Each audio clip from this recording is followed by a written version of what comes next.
Unajua, kutopevuka kwa mayai au kushindwa kushika ujauzito si homoni tu, bali inaweza ikatokana na sumu nyingi mwilini zinazotokana na vyakula vyenye mafuta mengi, vinywaji baridi, vinywaji vyenye sukari nyingi, msongo wa mawazo, kukosa usingizi wa kutosha na mazingira.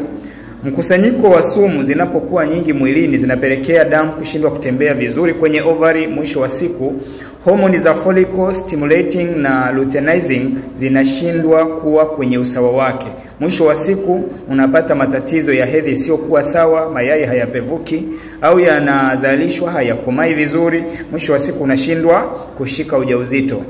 Ili kuweza kupevusha mayai vizuri na kurekebisha mzunguko wa hedhi na kushika ujauzito, ni lazima uweze kusafisha mfumo wa uzazi na kutoa sumu mwilini na kuimarisha mfumo wa damu.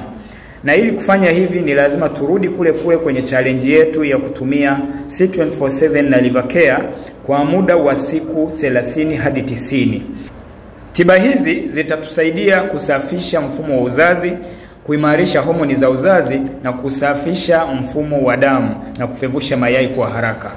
Na ili kuzipata tiba hizi, nitafute WhatsApp kuanza dozi yako ya kusafisha mfumo wa uzazi kwa namba inayoonekana hapa chini. Soma caption kujua faida zake na komenti neno niunge kujiunga na grupu letu la mafunzo ya uzazi bure.